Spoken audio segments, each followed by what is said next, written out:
Hello, this is Dr. Young, and I'm going to go over your week 6 work. You have a lot of work this week, a whole lot. And so I'm going to spend a little time on a discussion, and mostly the other two assignments I'm going to cover in more detail. Now, for your discussion, you have a quiz, the usual quiz.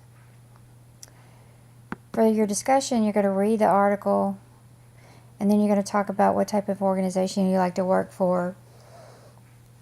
And basically, all you're going to do, and that article basically talks about, it's an HBR article, desirable employee benefits. And then you're just going to talk about what company you'd like to work for, what benefits you think would be the most valuable or valued. Identify 5 of them and tell me why. And then for the second question, you're going to talk about which ones are feasible really in reality for that particular organization. I mean, it's really, and read the article, maybe do a little research on the company that you choose or kind of job you'd like, or organization you'd like to work for. Do a little research and then talk about, think about what their limitations are as far as implementation of benefits, and what kind of benefits would be realistic in that organization. So that's for the discussion. Now for the written assignment, you have a case study. It has background on issues that are going on within the company, which is in this document. Then there's an employee handbook that talks about all the policies that cover compensation and EEO and everything else. And then there's there's a HRIS database with employee information such as EEO information, status, salary, and so you need to examine all 3 of these and then write a paper. The report needs to identify what are the problems, and you'll probably find that here, and probably here, because you're going to be looking at the situation and then comparing it with the information and the policies in the handbook. And then you're going to come up with some solutions. So identify problems, come up with solutions.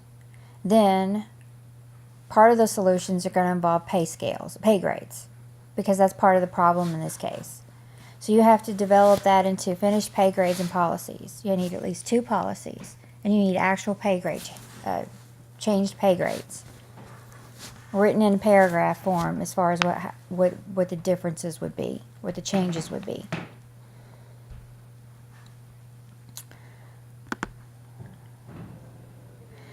So, and that's pretty much it. It's written like a paper, just like you've been doing. You're following APA style. This is a sample paper at the OWL at Purdue. I would download that. I know some of you have software, but still some of it is not in line with this, and this is what I follow, or the APA 6th edition manual. But the Purdue Writing Lab follows that. So make sure it's following this format. I mean, punctuation, indents, everything. So that's really all there is for this. If you have any questions, let me know. This is kind of like an application in a real life scenario, so I really like this assignment. There's probably more than 2 policies you could rewrite. You could probably identify more than issues than you think. But that's all that's required as far as 2 new policies. But the pay grades do need to be changed. Make sure you can get the Excel sheet down there, because it's going to be valuable to you as well. So that's really all there is for this. It's the usual rubric. At the end, I usually write summary comments down here, and that's really it. Now I'm going to focus some time on this. This is a huge assignment. It's a key assessment. It is 100 points. And you definitely need to do well on this one, because it's a big chunk of points. So,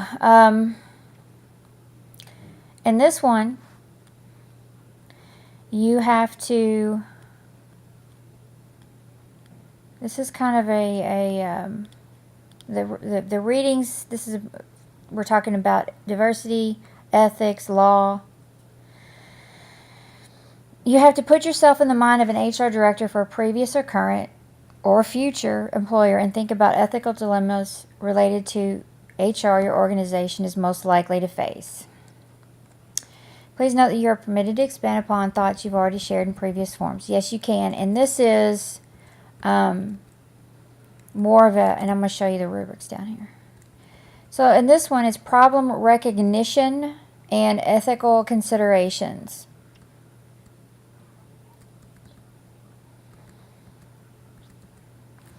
In the introduction, you're going to identify the type of organization you want to write about. You don't have to name it. Just kind of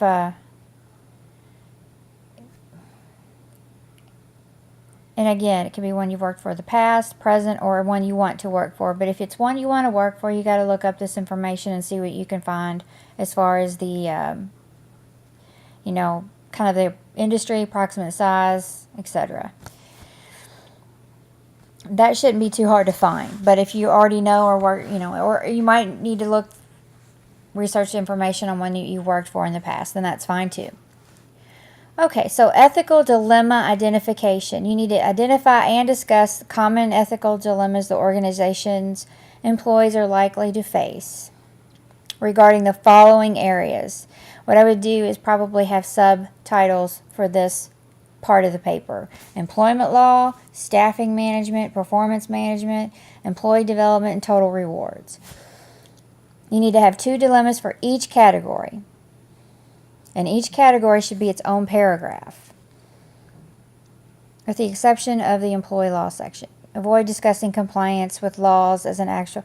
Okay, make sure to differentiate between what is ethical and what is illegal. That is not the same thing. It is not the same thing necessarily. Sure, there's some overlap sometimes, but it's definitely not a... you know, it doesn't mean if it's unethical that it's illegal. So, make sure that you don't get that confused. Stakeholders, using the same categories and ethical dilemmas, identify the stakeholders. So, let me be clear, because this gets confusing. You've got employment law. Let's just take one of these. You've got all these different ones, right? Let's take the first one, employment law. Employment law. We're going to have that. Then we have 2 dilemmas under employment law.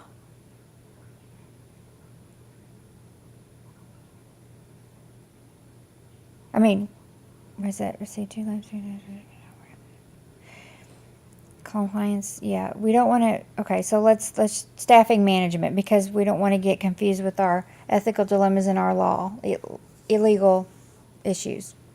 So, we'll just go to staffing management. Staffing management, 2 dilemmas underneath that, okay? 2 paragraphs, okay? Then, stakeholders under those 2 paragraphs. Who are the stakeholders involved in the ethical dilemma under staffing management? I don't care if there's, I mean, obviously you're going to have some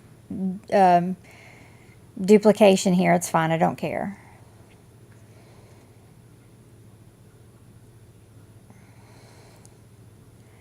Identify the stakeholders within the organization that are impacted by each dilemma and discuss what their viewpoint on how to best resolve that dilemma would be. Identify potential biases in each group. Okay, so I hope that makes sense. Don't use names, use titles or group labels. Okay, so I just want to make sure, and I almost want to sit there and type up a sample, but I don't have my... Anyway, just so you've got staffing management, okay? Then you have 2 dilemmas, 2 ethical dilemmas under staffing management. Within those 2 paragraphs, you need to identify the stakeholders, and then you go into these areas here. So, anyway, I hope that makes sense. Actually, I think there's an outline. Is there an example outline? No, there's not. But I Actually, I might put that on there.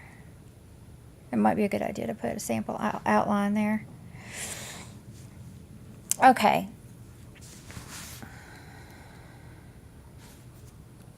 Alternatives, heading and paper. Based on the dilemmas and stakeholders identified above, identify 2 to 3 initiatives your HR department could introduce to address most or all of these issues.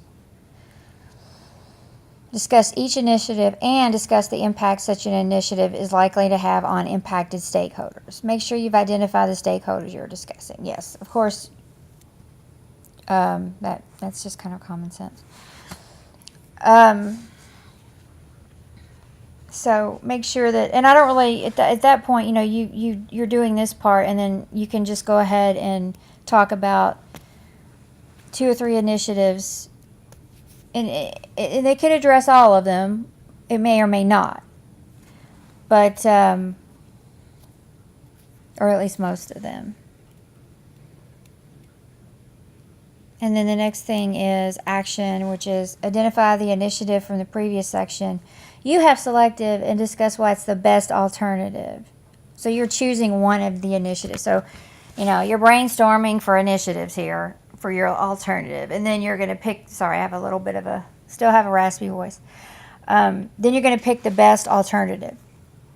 Then develop a timeline to roll this out and who will be involved. And you can use a bulleted list. And then write a paragraph reflecting on parts of the initiative that should go smoothly and those that present risk to the initiative's success. In this last section, also identify which stakeholder groups might be most biased against this action and explain how the HR manager should go about refuting this bias. Now, what kind of, as far as ethical considerations, I mean, there's a myriad of them that you could come up with, obviously, here. And that's, it could be nepotism, it could be discrimination problems, it could be, it could be even conflicts of interest. I've seen ethical problems with dating in the workplace. I mean, you've got so many options that you could do research. You could talk about something you've witnessed, at work. There's just so many. There's disparate impact or treatment. Just so many things. So, you have many options here when you're writing this paper. I think what it comes down to is thinking back to your own work experience and seeing, what have I witnessed that's unethical in the workplace. And if you can't think of anything, then you can go on and do some research and you will be able to find cases. And then you can work from there. So really this is a matter of research, time, and as far as solutions, once you find ethical, examples of unethical conduct, then it's, then you can research ways that has been strategies that have been used to remedy that in the workplace. And so, you may have been part of a situation, and what did you do? So either if you've got the experience in your own workplace, by all means use it. If not, research that and look for information where case studies, etc., whatever. So this assignment's being submitted, or this assignment is some kind of evaluation assignment where you're going to be reviewed on these, like you're going to be graded normally. The assignment rubric that we use for each week for your regular assignments, it will be used as well for grading purposes because this is worth 100 points. So instead of 10, it'll be worth 100. So normally, I'll grade it like I normally would any other assignment, but also this will be reviewed for program outcomes. So program outcome 1 is problem recognition. And then program outcome 6 is ethical considerations here. So when I read your paper, I'll grade it like normal, but I'll also look at these rubrics, and specifically to see if you're meeting these standards here on the left-hand column. So I will have this by me when I'm reading your papers, and I'll make judgments based on this content criteria.